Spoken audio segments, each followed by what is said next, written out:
gente vai falar aqui hoje sobre quem que está lucrando com veneno, né? O comércio mortal do agronegócio europeu no Brasil. Eu vou dar agora para vocês alguns dados. Por exemplo, o uso de agrotóxicos multiplicou 6 vezes no Brasil nos últimos 20 anos. Grupos representando Bayer, BASF e também Syngenta gastaram cerca de 2 milhões de euros em apoio ao lobby do agronegócio no Brasil. 45 novos agrotóxicos foram aprovados pelo governo Bolsonaro para a Bayer e BASF nos últimos 3 anos. 19 contêm substâncias banidas na União Europeia. Uma pessoa morre por envenenamento por pesticidas a cada 2 dias no Brasil. Bom, e cerca de 20% das vítimas são crianças e adolescentes. A gente está com esses dados aqui, enfim, as crianças e adolescentes entre 0 e 19 anos. Esses são dados estarrecedores, né, que fazem parte do mais recente estudo, relatório, Comércio Tóxico, a ofensiva do lobby dos agrotóxicos da União Europeia no Brasil, da geógrafa Larissa Mies Bombardi, professora da USP, que atualmente desenvolve pesquisa na Universidade Livre de Bruxelas, na Bélgica. Ela é autora do Atlas Geografia do Uso de Agrotóxicos no Brasil e Conexões com a União Europeia, e do Atlas Geografia da Assimetria, o ciclo vicioso dos agrotóxicos e colonialismo entre o Mercosul e a União Europeia. Esse trabalho mais recente agora, ela fez junto com Audrey Changway. A gente recebe a Larissa de novo hoje, para a gente justamente destrinchar aqui mais detalhes. Bom dia, Larissa, inicialmente. Seja bem-vinda. Bom dia, Marilu e ouvintes. Muito obrigada pelo convite. Bom, Larissa, dias atrás a gente conversou, né, aqui com você sobre esse estudo, inclusive, e a gente prometeu, né, aqui para os nossos teleouvintes, né, que voltaríamos aqui com você para justamente destrinchar um pouco mais sobre esse estudo. A gente separou aqui alguns mapas, gráficos, ilustrações, fotos, né, para você nos dar mais detalhes sobre esse comércio tóxico, né, que põe em xeque principalmente a União Europeia.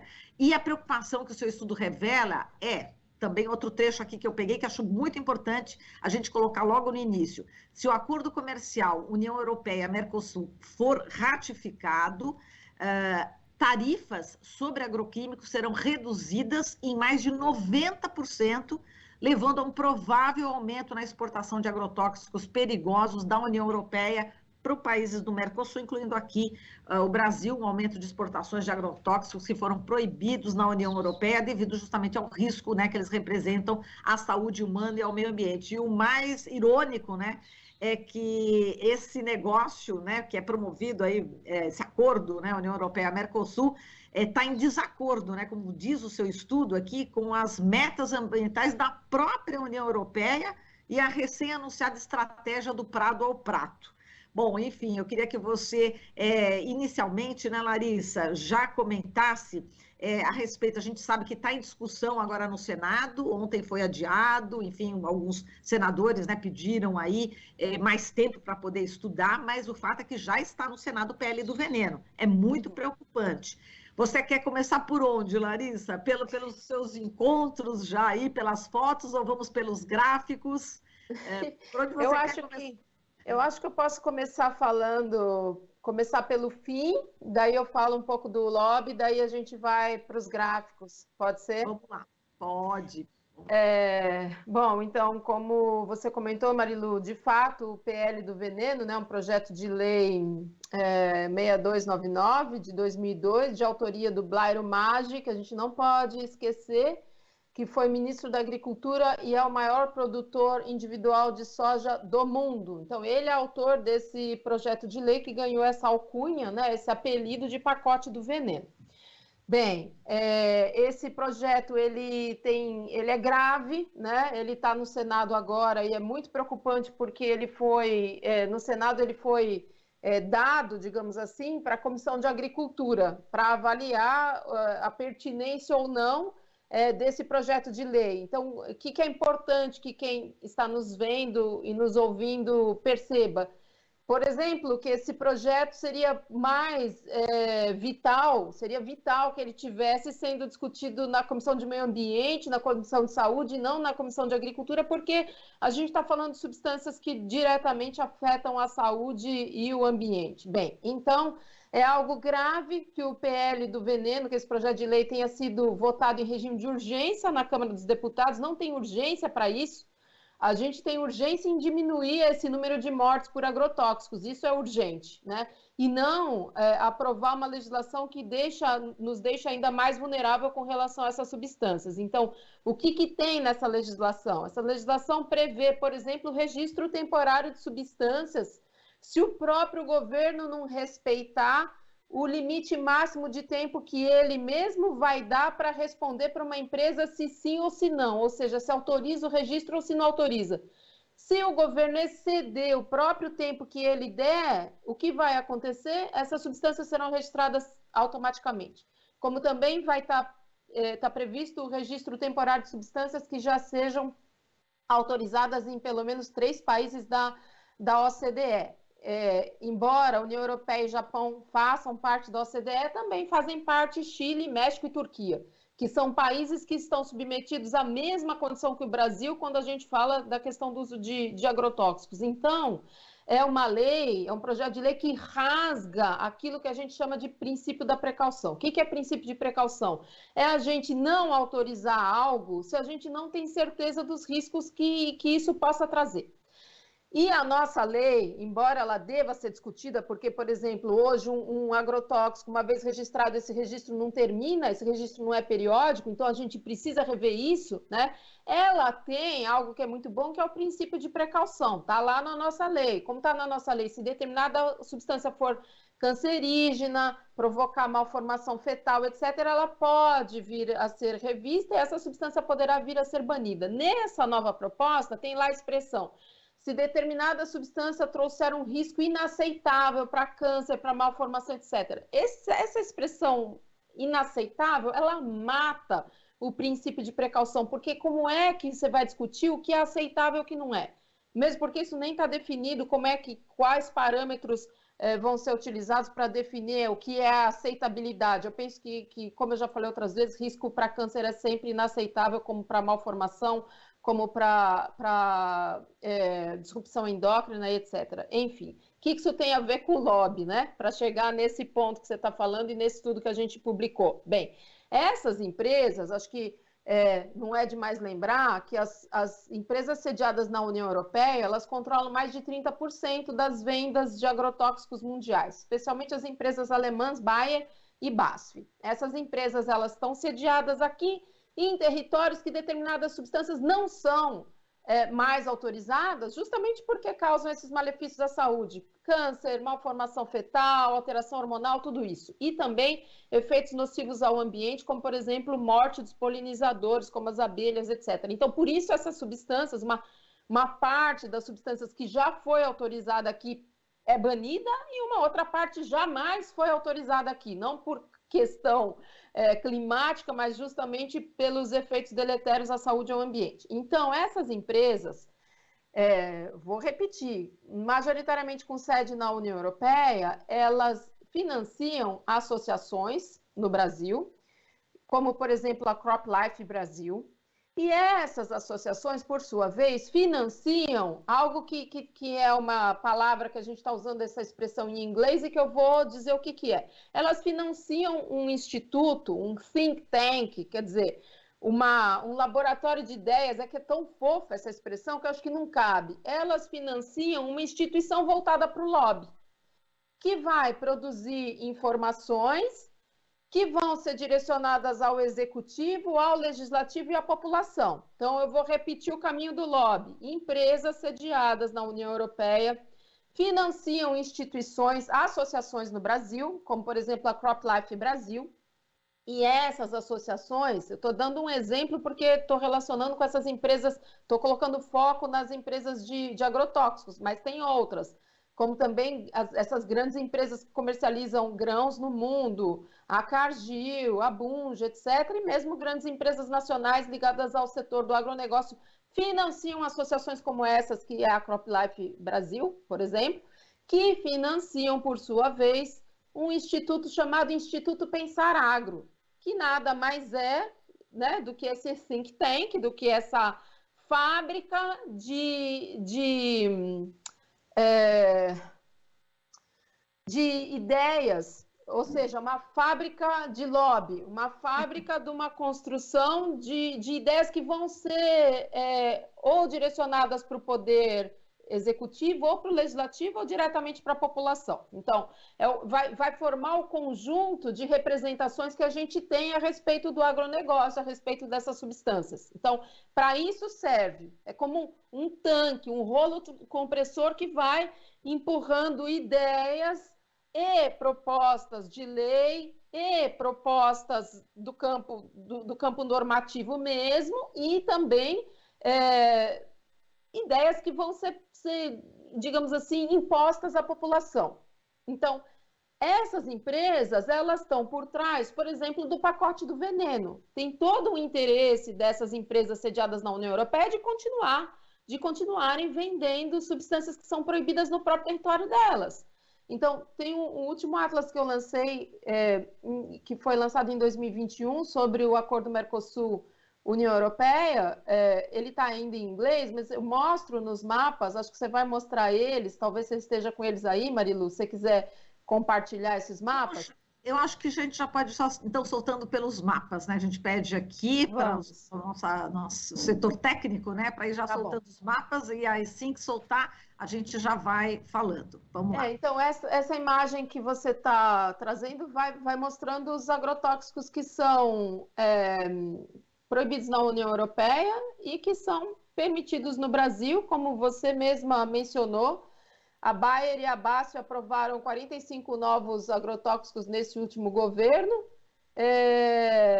dos quais uma grande parte é proibida na União Europeia. Metade dos agrotóxicos aprovados pela BASF nesse governo são substâncias proibidas na União Europeia. O próximo, Marilu, já que você está mostrando, vamos lá. Aqui a aprovação de novos agrotóxicos no Brasil uma escalada crescente nos últimos anos, sobretudo depois do impeachment da presidente Dilma. A gente pode ver essa escalada no número de novos agrotóxicos, novos produtos comerciais, quer dizer, não necessariamente são novas substâncias, embora algumas sejam, mas são novas etiquetas, novos rótulos. Inclusive, a ex-ministra da Agricultura, numa entrevista, disse que os agrotóxicos, esses novos produtos comerciais, eles têm que estar ofertados na prateleira para que eles possam ser escolhidos. Uma das justificativas em relação ao pacote do veneno. Próximo, então. Vamos ver o próximo. Aqui a gente tem dois mapas que mostram o resultado desse uso de agrotóxicos da maneira como ele se dá no Brasil. Então, para quem só está ouvindo e não está vendo, a gente tem do lado esquerdo um mapa que mostra bebês intoxicados com agrotóxicos no Brasil, e do lado direito, pessoas que morreram por intoxicação por agrotóxicos no Brasil. Então, os bebês, esse é de crianças, não, bebês. Os bebês intoxicados, a gente teve mais de 540 bebês intoxicados com agrotóxicos no Brasil nos últimos anos. E como a gente sabe que o Ministério da Saúde estima que para cada caso de pessoa intoxicada, possivelmente nós temos 50 outros casos que não chegaram ao conhecimento do Ministério da Saúde. Embora 500 bebês intoxicados, bebês de 0 a 12 meses, é algo que é inconcebível, né? Porque é um infanticídio, é disso que a gente está falando. Então é importante que a gente saiba que a gente não está falando de agricultura, a gente está falando de uma outra coisa. Enfim. É um infanticídio em curso. É possível que nós tenhamos tido mais de 20 mil bebês intoxicados. E esse outro mapa que mostra as pessoas que morreram intoxicadas com agrotóxicos, a cada 2 dias, né, a gente teve mais de 1.800 pessoas nos últimos anos intoxicadas com agrotóxicos, o que significa que a cada 2 dias uma pessoa morreu intoxicada com agrotóxicos no Brasil. Enfim, acho que aqui é o número de pessoas intoxicadas com agrotóxicos.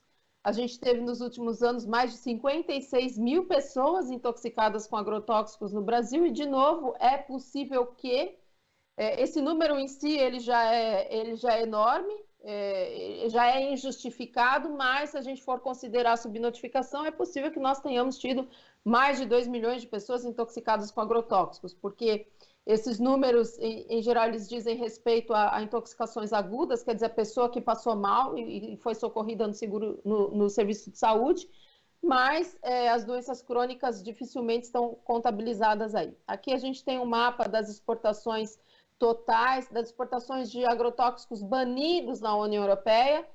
Para os países do Mercosul, foram mais de 100 milhões de quilos só em 2018 e 2019. Isso é 14% do volume total de agrotóxicos exportados pela União Europeia para o Mercosul. Então, só para dizer o quanto isso não é nada desprezível, é uma quantidade muito grande de agrotóxicos proibidos na União Europeia que são vendidas para os países do Mercosul, que é vendida para os países do Mercosul. Queria só lembrar que dos 10 agrotóxicos mais vendidos no Brasil, 5 são proibidos na União Europeia hoje. A gente pode ir para o próximo.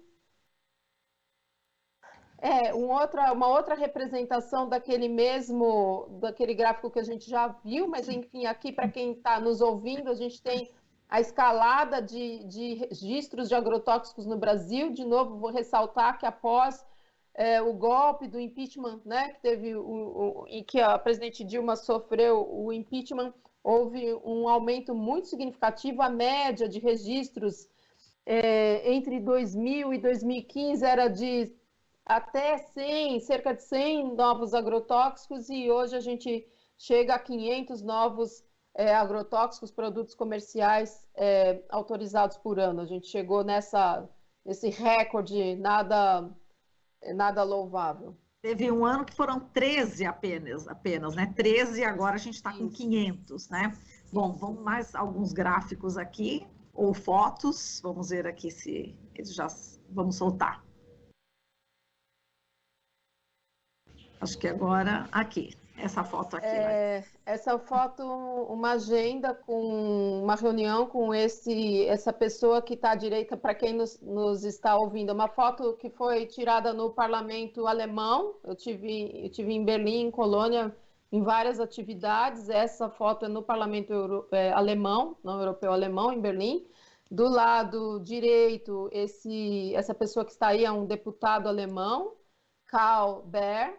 Ele é bastante ligado a essa pauta dos agrotóxicos, a esse tema dos agrotóxicos, e ele é um dos deputados que está liderando esse debate da proibição da produção, venda e exportação de produtos, né, de agrotóxicos proibidos no território da União Europeia.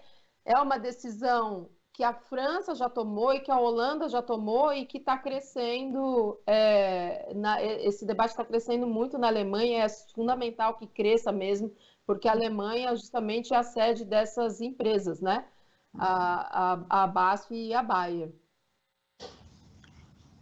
Esse foi uma manifestação na frente da sede da Bayer, numa cidade próxima à Colônia, em que os ativistas organizaram várias performances durante a reunião dos acionistas da Bayer, que ocorreu no mês passado. Então, eles trouxeram, inclusive, nas reuniões de acionistas, qualquer acionista tem direito a voto. Então, tem algumas organizações críticas, uma delas se chama Acionistas Críticos. Uma dessas pessoas que representa esses acionistas críticos é o Christian Russell. Ele é um sociólogo que inclusive escreveu sobre a Volkswagen, os crimes da Volkswagen na ditadura no Brasil, e eles, enfim, ele esteve entre as pessoas que organizou essas manifestações, e a gente está vendo aqui uma fila de pessoas vestidas de vermelho. Elas trouxeram cartas para serem entregues aos acionistas da Bayer com perguntas que foram coletadas no mundo inteiro para os acionistas. Por exemplo, os senhores sabiam que a Bayer vende substâncias proibidas na União Europeia para países como o Brasil? Os senhores sabiam que no Brasil bebês de menos de 1 ano são intoxicados com agrotóxicos, muitos deles fabricados pela Bayer? Enfim, perguntas coletadas em diversos lugares do mundo foram entregues para os acionistas. aqui reunião também, tomei parte de várias reuniões no parlamento alemão, essa com outro grupo. Foi uma agenda bem intensa o mês passado. Eu penso que a gente deve chegar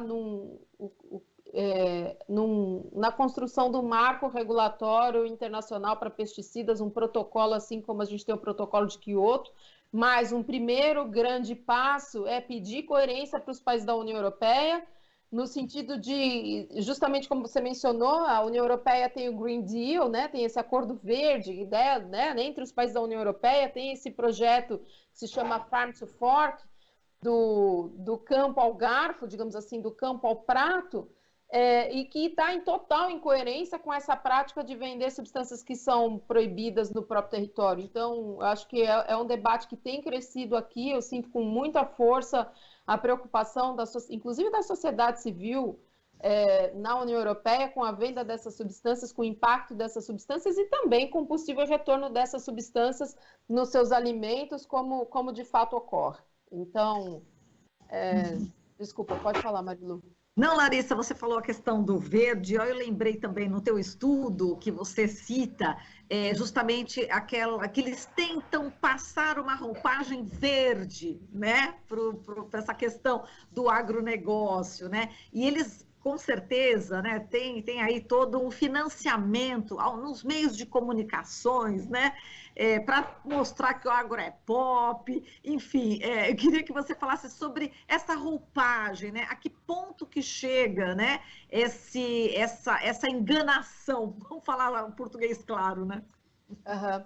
Olha, ela às vezes parte aqui da Europa, parte aqui de Bruxelas, inclusive. Tem um dos escritórios, um outro think tank, ou seja, uma outra fábrica de lobby, acho que essa é a melhor expressão para definir o que é um think tank, que se chama ECIP,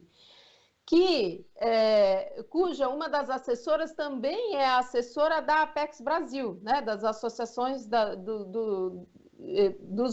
das exportações brasileiras. A mesma, então, vou repetir, a pessoa que é responsável pelo projeto Mercosul-União Europeia nessa fábrica de lobby sediada aqui em Bruxelas, ela também é conselheira do agronegócio brasileiro. E ela disse com todas as letras o seguinte: olha, vocês não podem, eu sei que o Brasil é grande, vocês são muito orgulhosos do tamanho de vocês, eu vivi aí, ela fala um português perfeito.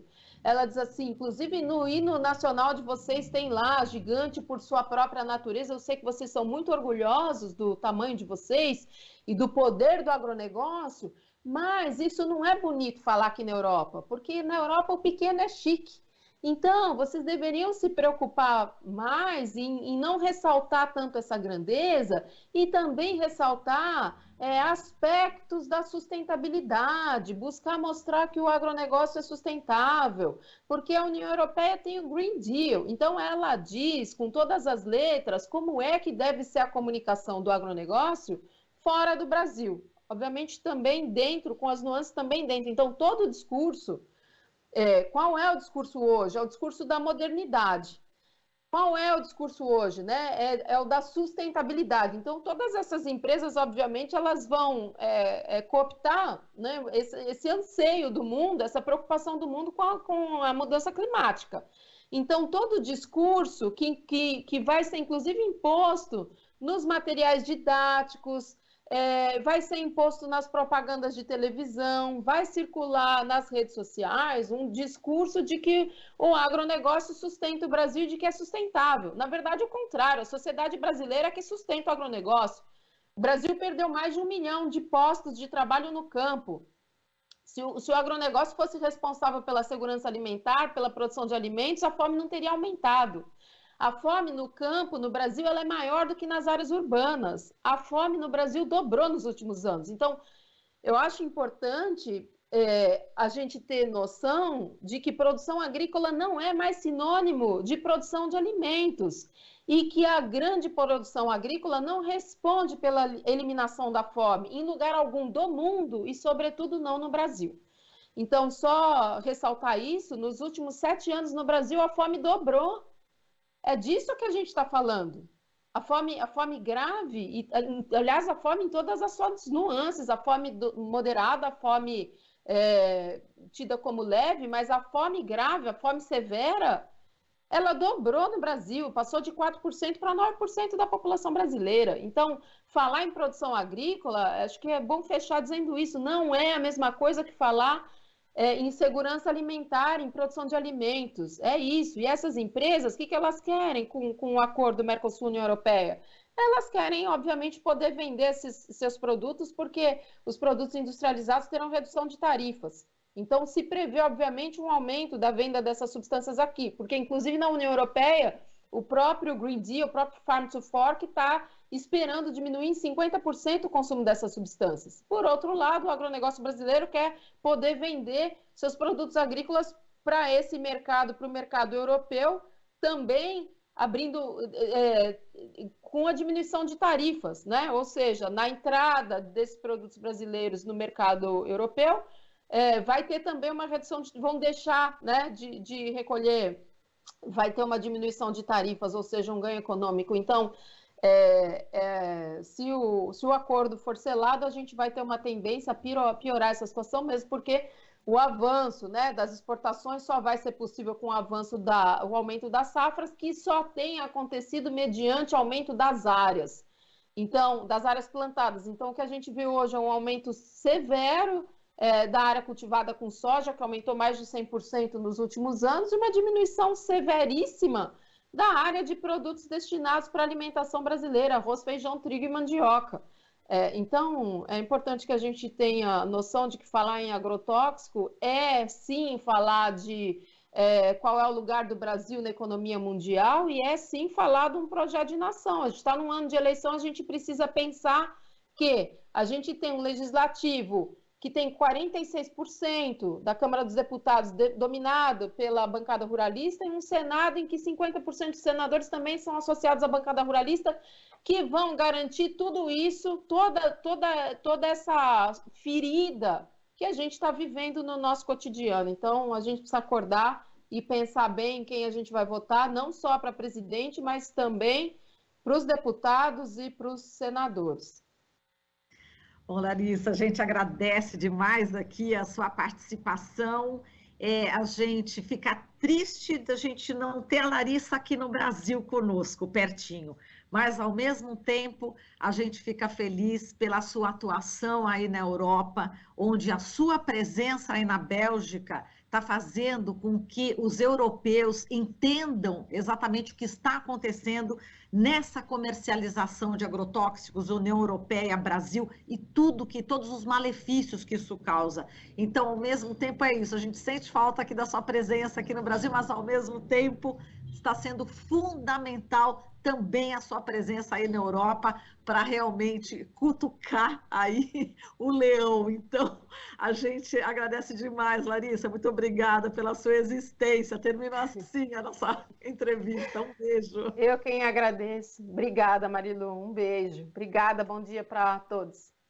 Bom dia, até mais. Falamos aqui com a Larissa Mies Bombardi, professora da USP, que atualmente desenvolve pesquisa na Universidade Livre de Bruxelas, na Bélgica, autora do Atlas Geografia do Uso de Agrotóxicos no Brasil e Conexões com a União Europeia e do Atlas Geografia da Assimetria, o ciclo vicioso dos agrotóxicos e colonialismo entre Mercosul e União Europeia. Você está ouvindo Jornal Brasil Atual. As notícias que os outros não dão.